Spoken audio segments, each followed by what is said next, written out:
kehadiran kurator atau pengurus ini bukan jadi ancaman besar buat debitur. Ini yang perlu kita tahu, karena tema kita ini apakah menjadi ancaman dengan adanya PKPU dan kepailitan kan begitu bagi debitur.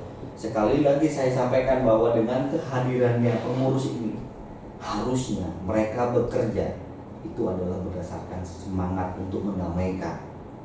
Sekarang kita bayangkan Mas Bas bahwa contoh nih, debitur itu sudah eksis di dalam bidang usahanya 20 tahun misalkan. Betul. Ya kan? Ya. Tiba-tiba ternyata dengan syarat kepailitan yang sangat mudah, saya lihat dengan hanya minimal dua itu. Minimal dua pemohon Pak ya. Itu kan yang menjadi momok kan begitu. Ya. Tapi sekali lagi saya sampaikan bahwa dengan adanya PKPU dan kepailitan ini nanti saya jelaskan benefitnya bagi debitur ini seperti apa gitu loh. Nah tadi saya jelaskan ya, itu tadi harus mempunyai semangat untuk mendamaikan.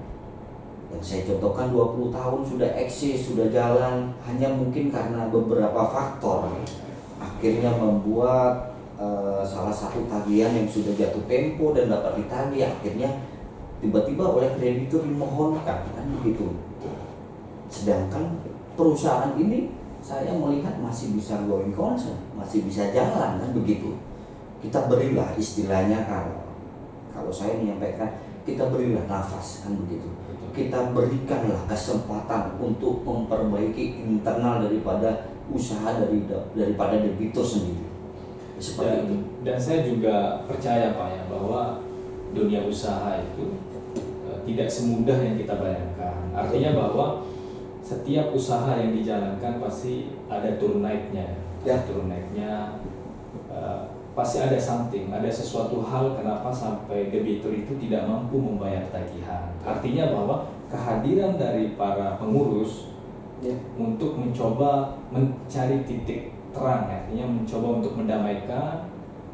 Dan saya percaya bahwa antara debitur dan kreditur itu sendiri adalah dia sudah sering menjalin kerjasama pasti, sudah sering menjalin kerjasama, namun pada akhirnya memang ada sebuah kendala apapun itu dari internal itu sendiri Pak ya. Nah akhirnya begini Pak Erlangga, mengubah para perspektif ya, yang awalnya bahwa kehadiran dari para pengurus dan kurator itu dianggap sebagai ancaman bagi para debitur.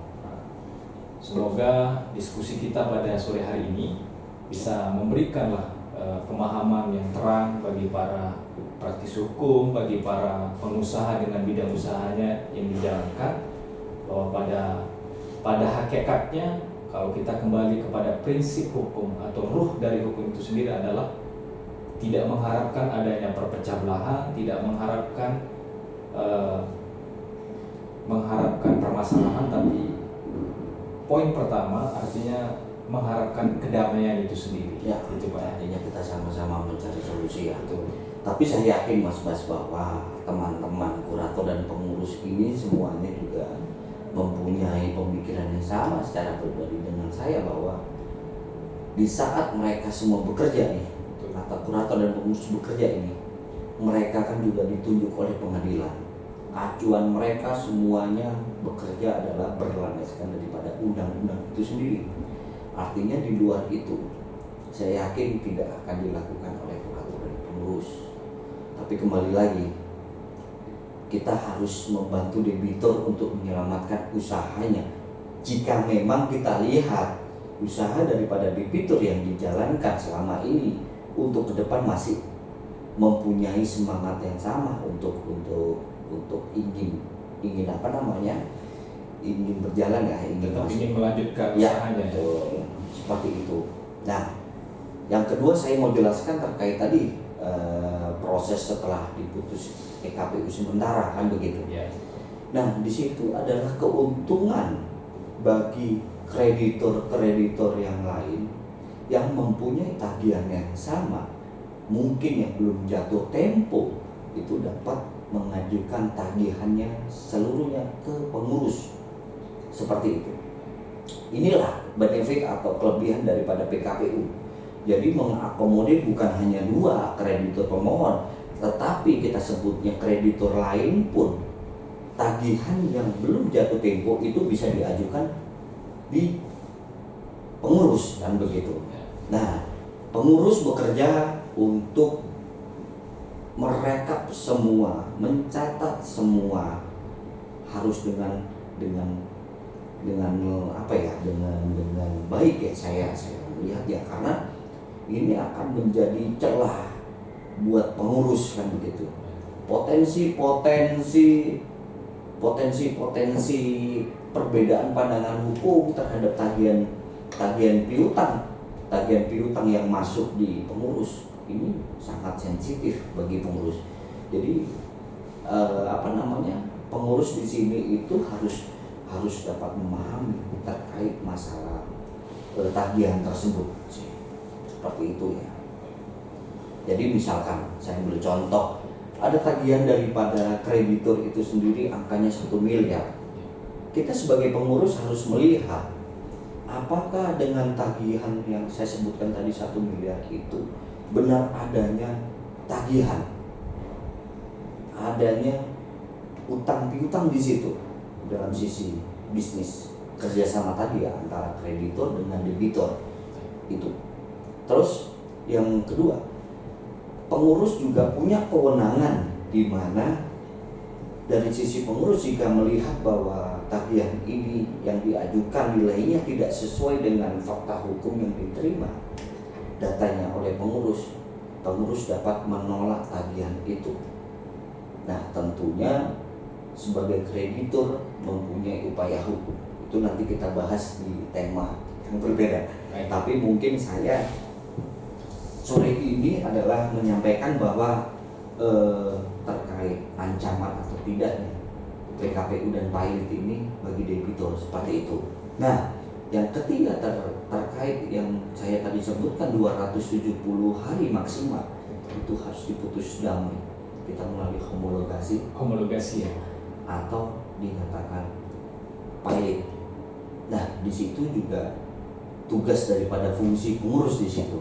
Karena pengurus akan melakukan rapat kreditor di pengadilan, dia akan membuat pengumuman juga bahwa batas akhir tagihan itu kapan, terus untuk dia memasukkan data tagihan piutang, batas waktunya ya, sampai verifikasi, sampai verifikasi tagihan piutang, seperti itu ya, voting, dan terakhir adalah putusan, kan begitu. Nah, dari tahapan-tahapan itu tentunya melibatkan bukan hanya pengurus, tapi melibatkan juga debitur yang harus proaktif untuk bertemu dengan kreditor. Ya, itu tadi ada poin berapa ya? Tadi saya sebutkan ada di poin 4 terkait masalah voting tadi. Karena dalam voting itu juga menentukan apakah debitur ini pilot atau damai. Seperti itu. Kita harus mencari suara di situ. Suaranya siapa? Suaranya kreditur. Pengurus ini membantu juga, karena sifatnya pengurus ini harus independen.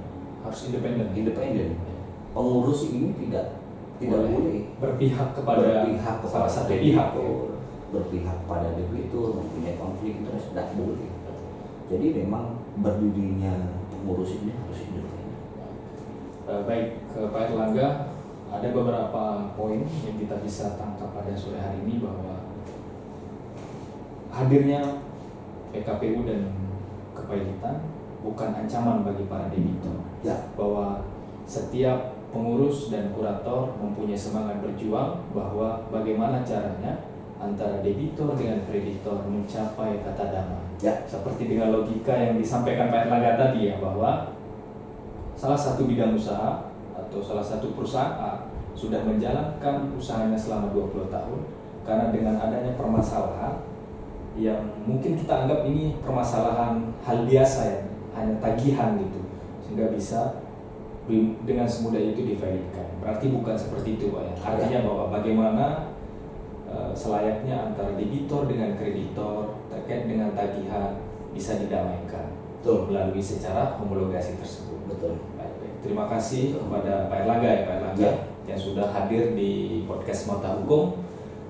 kepada pemirsa di rumah, ada apapun nanti yang menjadi bahan pertanyaan mungkin bisa ditulis di kolom komentar ya Pak ya. Siap. Baik Mas Bas.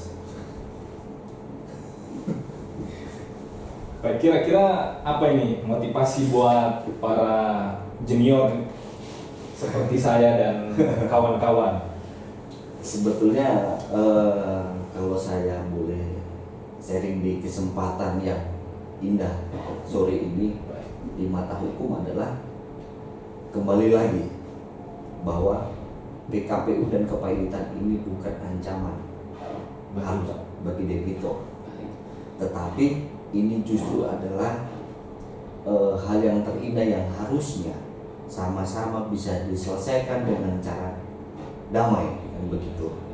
Itu Mas. Jadi itu pesan-pesan saya bahwa bukan menjadi momok atau ancaman bagi debitur. Itu sih.